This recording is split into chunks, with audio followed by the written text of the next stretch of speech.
Perfecto, Mauricio. Para hablar de este tema, de la relación, de estos oscuros lazos entre Saab o el chavismo y lo que conocemos como el correísmo, o Rafael Correa concretamente, lo primero que yo te quisiera preguntar es exactamente qué significa, pues, para la política ecuatoriana y para la sociedad de Ecuador, esta revelación de los vínculos entre Saab y Correa.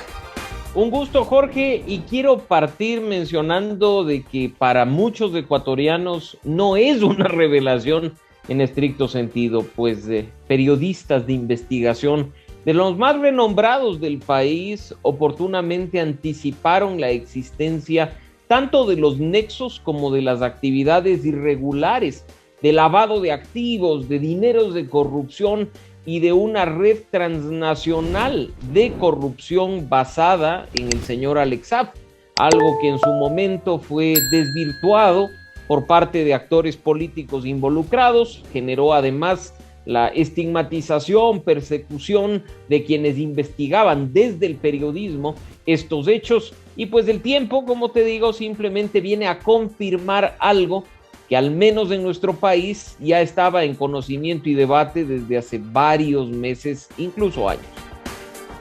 Y en ese orden de ideas, Mauricio, teniendo en cuenta que se avisaba como esta revelación, ¿cuál es el impacto ahora que tiene en la política? De alguna otra manera, ¿qué pasa con los seguidores de Correa o qué sucede ahí?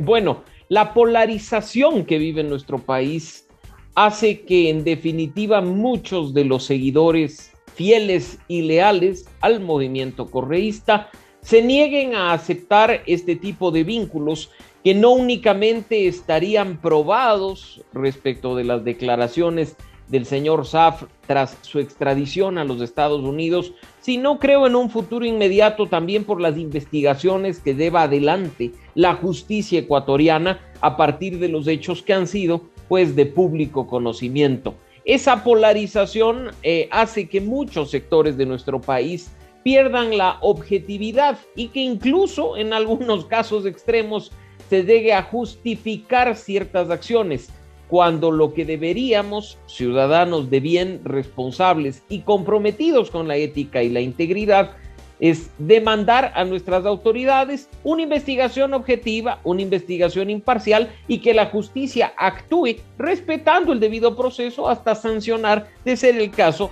a los actores, por muy alto perfil que tengan, si es que han estado involucrados en estas actividades irregulares.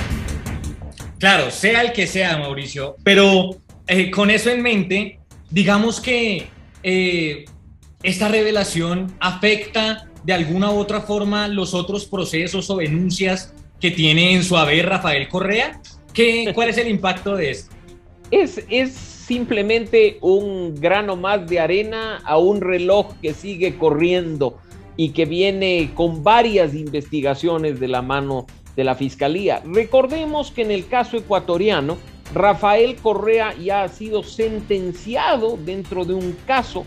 de financiamiento irregular de la política, que no únicamente lo involucró en sentencia a él, sino a varios altos funcionarios de su gobierno, así como a empresarios del sector privado y otros actores externos relacionados con su organización política.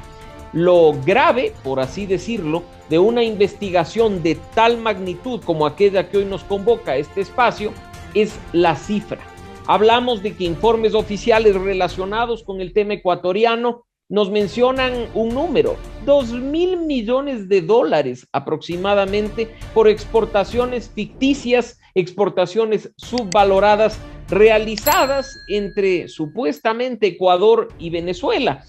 Una exportación ficticia utilizando además un sistema de compensación económico que se creó, que ustedes conocen, y que utilizando hasta recursos públicos de nuestro Banco Central viabilizó liberación de fondos dentro de un tema que termina siendo no solo corrupción, sino incluso lavado y blanqueo de dinero. Lo lamentable de todo esto, como te mencionaba, es que no es un caso nuevo, es un caso que se viene tratando desde hace varios años en Ecuador, con la gravedad de que en determinado momento la Fiscalía General del Estado, responsable de investigar este tipo de acciones estaba en manos, obviamente, de gente cercana o relacionada a los actores que estarían involucrados. En particular, recordemos que cuando este problema inició, el fiscal general del estado era Galo Chiriboga, nada más y nada menos que un pariente del presidente Rafael Correa e incluso su abogado particular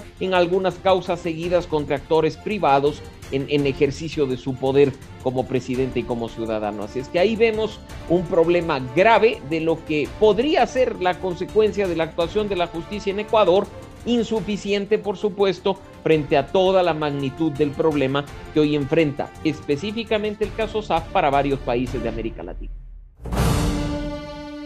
Perfecto, Mauricio. Ahora,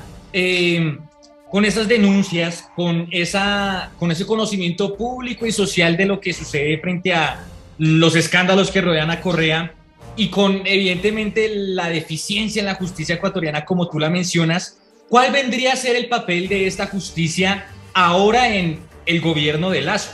Creo que no tenemos que hablar bajo ningún concepto del papel de la justicia bajo el gobierno de Lasso, partiendo de la vital independencia que deben tener las autoridades judiciales del Ejecutivo.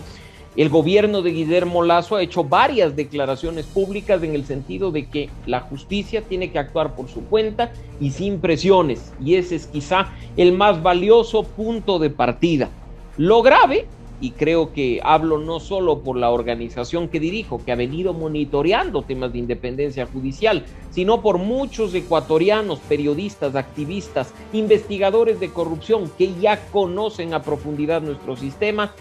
es lo crítico del mismo sector justicia propiamente dicho. Que la Fiscalía actúe sin discrecionalidades, de manera objetiva e independiente, para no abrir espacio alguno a que quienes se vean afectados por su decisión se declaren perseguidos políticos o recurran incluso a pedidos de medidas extraordinarias en sistemas internacionales, y que una vez superada la etapa de la Fiscalía, cuando el caso sea conocido propiamente por los jueces, estos nuevamente actúen de manera apegada a la Constitución, a las leyes que son aplicables, y que sus decisiones tengan una correcta motivación y argumentación para nuevamente no dar pie a que quienes forman parte de un sistema corrupto, denunciado hasta la saciedad no solo en Ecuador, sino en varios países de América Latina, no puedan autoproclamarse perseguidos ni empezar a echar mano de deficiencias procesales para salvarse. Lo principal en este caso es que, aunque suene redundante, la justicia ecuatoriana haga efectivamente justicia. Claro, Mauricio, no solo que haga justicia, sino esa investigación profunda de la que hablábamos, y así llegamos a mi pregunta final, y es que tú hablabas de un granito de arena más, así que en ese orden de ideas, ¿podríamos esperar más revelaciones de estos lazos y negocios entre lo que fue el gobierno de Rafael Correa y el chavismo? Yo creo, Jorge, que es altamente probable que esto ocurra. Yo creo que apenas si consideramos, y te lo mencionaba, las investigaciones que realizaron periodistas durante años pasados en cuanto a corrupción y lavado de dinero, se siga develando una vez que la cooperación internacional en materia de justicia actúe de manera diligente y responsable. Probablemente hace pocos años hubiera sido impensable